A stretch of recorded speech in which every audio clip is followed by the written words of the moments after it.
जय श्री कृष्णा दोस्तों, आपका स्वागत है। धर्म ग्रंथों में एकादशी तिथि का विशेष महत्व है और साल में कुल 24 एकादशियाँ आती हैं। अगर मल मास की भी 2 एकादशियाँ मिला लें तो कुल मिलाकर के 26 एकादशियाँ होती हैं। इन सभी का नाम और महत्व अलग अलग होता है। इनमें से आषाढ़ मास की एकादशी को योगिनी एकादशी कहते हैं और इस बार ये एकादशी जून के महीने में आ रही है। इस दिन कई शुभ योग भी बनेंगे, जिसके चलते हुए इसका जो महत्व है वो और भी बढ़ गया है।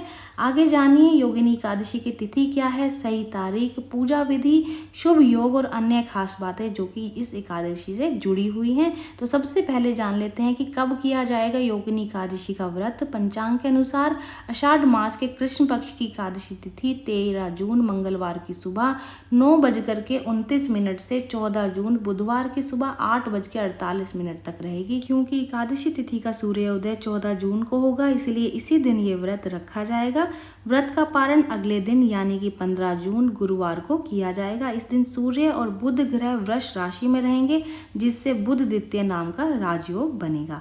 तो चलिए अब विधि जान लेते हैं। 14 जून बुधवार की सुबह स्नान करने के बाद में हाथ में गंगा जल, चावल और फूल लेकर के व्रत पूजा का संकल्प लें। जैसा व्रत आप करना चाहें उसी के अनुसार संकल्प आपको लेना चाहिए। इसके बाद शुभ मुहूर्त देख करके घर में किसी साफ स्थान पर लकड़ी का बाजोट स्थापित करें। इस सफ़ेद वस्त्र को बिछा करके भगवान विष्णु की मूर्ति या फिर चित्र स्थापित करें। शुद्ध घी का दीपक जलाएं, भगवान के चित्र पर माला पहनाएं और कुमकुम से तिलक करें। इसके बाद एक एक करके अबीर, गुलाल, कुमकुम, चावल, रोली ये सारी चीज़ें चढ़ाते जाएं। इसके बाद भोग लगाएं।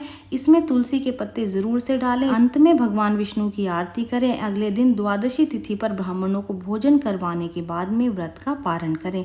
लेकिन एक बात का ध्यान अवश्य दे दें कि इस दिन तुलसी के पत्ते आप ज़रूर चढ़ाएं, लेकिन इस दिन आप तुलसी के पत्तों को बिल्कुल भी ना तोड़ें, तुलसी को हाथ बिल्कुल भी ना लगाएं, क्योंकि इस दिन तुलसी माता भी भगवान विष्णु के लिए व्रत रखती हैं।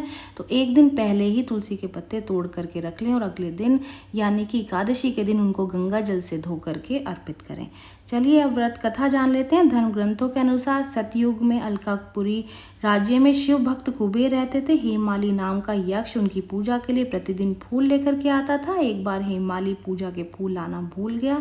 इस बात से नाराज होकर के कुबेर देव ने उन्हें कोढ़ी बनकर पृथ्वी पर रहने का श्राप दिया। हेमाली कोढ़ी बनकर पृथ्वी पर रहने लगा। एक दिन उसे ऋषि मार्कंडेय मिले। हेमाली ने उनसे श्राप से मुक्ति पाने का उपाय पूछा तो उन्होंने योगिनी एकादशी का व्रत करने के लिए कहा। हेमाली ने विधि पूर्वक ये व्रत किया और इसके प्रभाव से वह दोबारा से जाकर के स्वस्थ हो गया और अलकापुरी में सुखपूर्वक रहने लगा। ये जानकारी यहीं तक ही। उम्मीद है दी गई जानकारी आपके काम आएगी और आप इसका लाभ उठाएंगे। जो लोग वीडियो देख रहे हैं वीडियो को लाइक कर दीजिए, चैनल को सब्सक्राइब कर दें, नोटिफिकेशन बेल को दबाना बिल्कुल भी ना भूलें, क्योंकि यहाँ पर इस तरीके की महत्वपूर्ण जानकारियाँ मिलती रहती हैं। तो चलिए मिलते हैं नई वीडियो में नई जानकारी के साथ। जय श्रीमन नारायण दोस्तों, जय श्री कृष्णा।